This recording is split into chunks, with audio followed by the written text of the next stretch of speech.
Saya percaya sekali bahwa Tuhan intervensi kepada orang-orang yang meresponi panggilan Dia. Dan sekarang saya mulai lebih mengerti lagi. Semua orang memang dipilih oleh Dia. Tapi yang benar-benar meresponi dan mencari Dia dengan sungguh-sungguh, maka Tuhan akan terasa lebih kelihatan intervensinya terhadap dia. Dan sekarang saya mulai menyadari betul bahwa khususnya setelah saya mengingat, sejak saya bertobat, saya sudah mengambil keputusan untuk sungguh-sungguh mencari Tuhan. Dan sungguh-sungguh ingin menyerahkan seluruh hidup saya kepadanya. Saya lahir dari keluarga karismatik dari Pantai Kosta. Tapi saya belum begitu mengerti, walaupun sampai saya SMA, saya belum begitu sadar tentang manusia harus bertobat. Karena telah kehilangan kemuliaan Tuhan. Semua manusia berdosa. Tapi saya nggak menyadari dan saya nggak mengerti bahwa saya harus bertobat. Saya pikir saya orang Kristen, orang percaya, apalagi karismatik, saya pikir saya aman saja. Dan tidak ada yang perlu saya tambahi, dan saya mengalir saja dalam kehidupan itu. Tapi sejak saya bertobat sungguh-sungguh, dan akhirnya saya mengerti mengapa saya harus bertobat. Dan beda sekali, sebelum saya bertobat, walaupun saya lahir sudah Kristen. Maka saya bersyukur sekali pada waktu Tuhan menemui saya, jadi bukan saya menemui Dia, Tuhan menemui saya, dan saya semakin yakin bahwa Tuhan pilih saya. Dan ketika Tuhan mulai membawa saya untuk mengerti kebenarannya, dan saya dibaptis di dalam Roh, dan saya dipenuhi oleh Roh-Nya. Dan sejak saat itu, saya mengambil keputusan untuk menyerahkan seluruh hidup saya kepadanya. Dan saya merasakan sekarang bahwa saya sudah memiliki hati yang full heart untuk Dia. Bahkan tidak berlebihan kalau saya mengatakan saya mau sold out, terjual habis untuk mengasihi Dia, untuk melayani Dia. Dan Tuhan pimpin setelah saya bertobat, meresponi panggilannya, saya dipimpin oleh Tuhan untuk melayani anak-anak di dalam KPA dulu namanya, atau sekolah minggu, ya kelompok persekutuan anak. Dan di samping melayani anak, saya dipimpin Tuhan untuk merintis yang namanya PDK Persekutuan Doa Keluarga, yang sekarang kita kenal sebagai Komsel. Beberapa tahun saya harus merintis Komsel, PDK itu, dan kemudian ada beberapa PDK yang Tuhan percayakan untuk saya pimpin dan gembalakan. Tuhan pimpin terus, saudara, sampai akhirnya Tuhan terus berkarya, terus membawa saya untuk lebih dalam lagi melayani Dia. Dan saya setelah menyadari bahwa Tuhan memakai saya, maka saya all out. Saya dibawa Tuhan untuk memimpin sebuah persekutuan doa keluarga yang sebenarnya itu menjadi cikal bakal ibadah keluarga atau ibadah umum yang saat ini ada. Tuhan pimpin saya untuk memimpin jemaat, menggembalakan dan mengembangkan jemaat. Dan tanpa saya sadari, di dalam pelayanan saya sejak saya bertobat, saya melakukan dan mengalami, Tuhan izinkan untuk saya mengerjakan 5 karunia pelayanan itu. Dan puncaknya, saudara, ketika jemaat mulai berkembang dan saya mendapat sebuah kehormatan untuk ditetapkan sebagai penatua.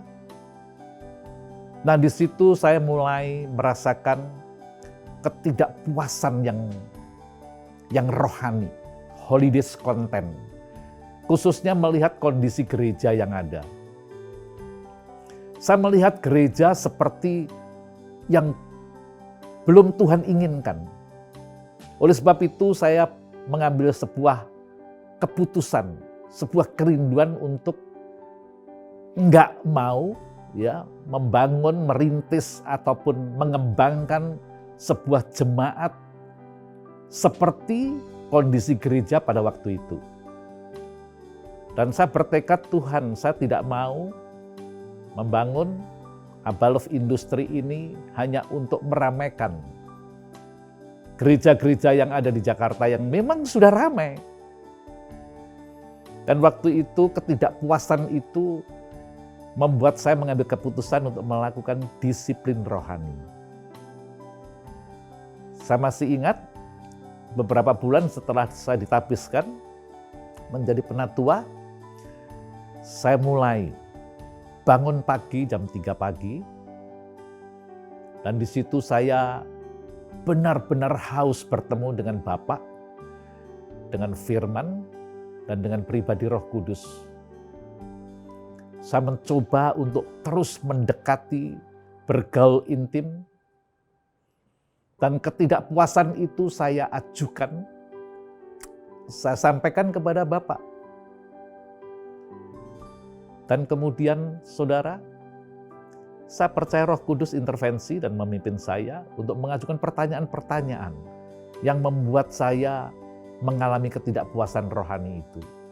Dan saya bertanya kepada Tuhan, sebenarnya gereja ada untuk apa, Tuhan? Sebenarnya saya melayani untuk apa? Saya ada untuk apa? Dan di situ pelan tapi pasti, tanpa saya sadari, di dalam jurnal-jurnal saya setiap pagi itu, bahkan sampai 5 tahun lebih, saya melakukan disiplin rohani itu, dan Tuhan mulai singkapkan. Dimulai dari ketika saya bertanya, Tuhan, sebenarnya manusia Engkau ciptakan untuk apa sebenarnya? Dan tentunya dari situ saya harus membaca kembali Kejadian pasal 1 ayat 26 sampai 28.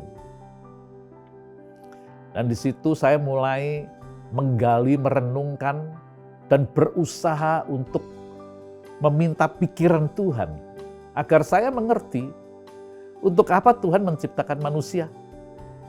Dan kemudian, saudara, sekali lagi, pelan tapi pasti, Tuhan mulai singkapkan tentang tujuannya, tentang misinya menciptakan manusia.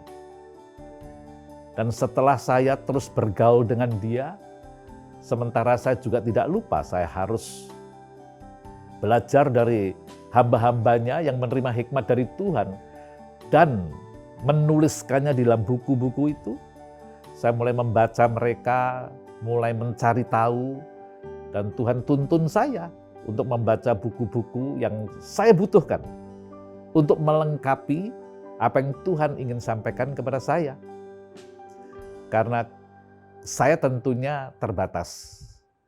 Oleh sebab itu saya juga perlu belajar dari hamba-hamba Tuhan yang dapat hikmat dari Tuhan, pencerahan dari Tuhan, yang menuliskan pencerahan itu ke dalam sebuah buku. Saya mulai mencari, dan akhirnya saya semakin jelas mengapa Tuhan ciptakan manusia, mengapa gereja ada, mengapa Yesus harus turun dari tahtanya yang mulia di surga, mengambil rupa seorang hamba menjadi sama dengan manusia, mengosongkan dirinya. Bahkan dalam kemanusiaannya, dia merendahkan diri sampai taat dan mati di kayu salib. Begitu Tuhan bukakan, semakin jelas. Dan akhirnya saya mengambil sebuah kesimpulan bahwa Bapa punya misi sehingga dia menciptakan bumi dan menciptakan manusia. Dan untuk menjalankan misinya ini, dia juga memberikan amanatnya. Yang pertama kepada manusia. Dari situ saudara, saya mulai semakin jelas dan saya terus haus agar Bapak meningkatkan lebih jauh lagi. Sekarang saya semakin mengerti mengapa saya harus melayani Dia, mengapa saya bisa punya respon yang benar, sehingga Tuhan bukakan rahasia kebenarannya, sementara saya mencarinya.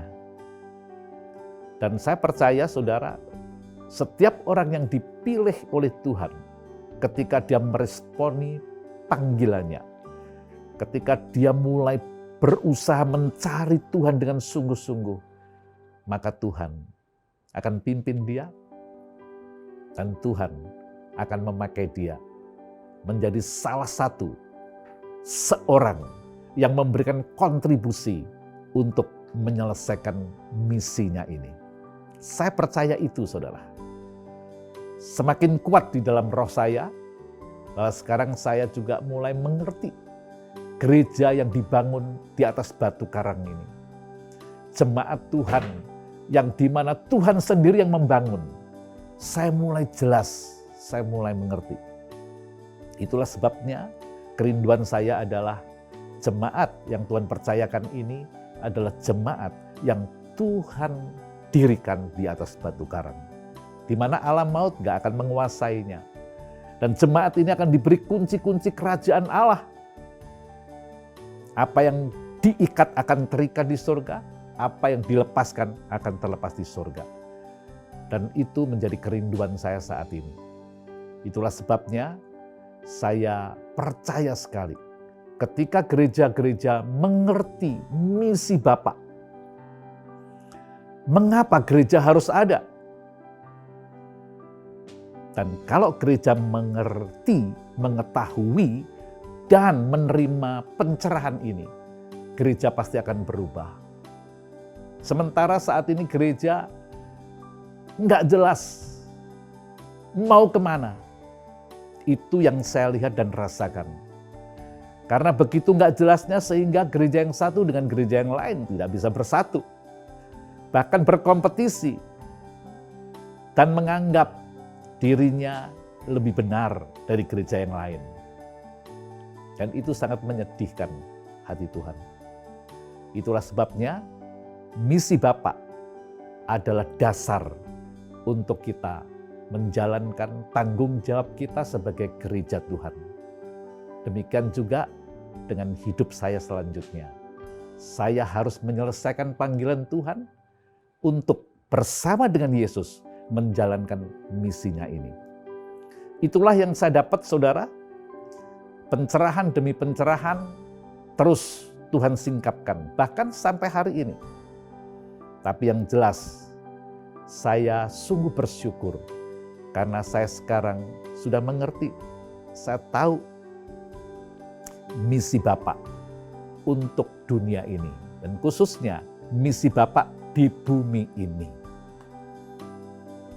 Begitulah saudara, proses perjalanan saya menerima pencerahan tentang misi Bapa ini. Tuhan memberkati.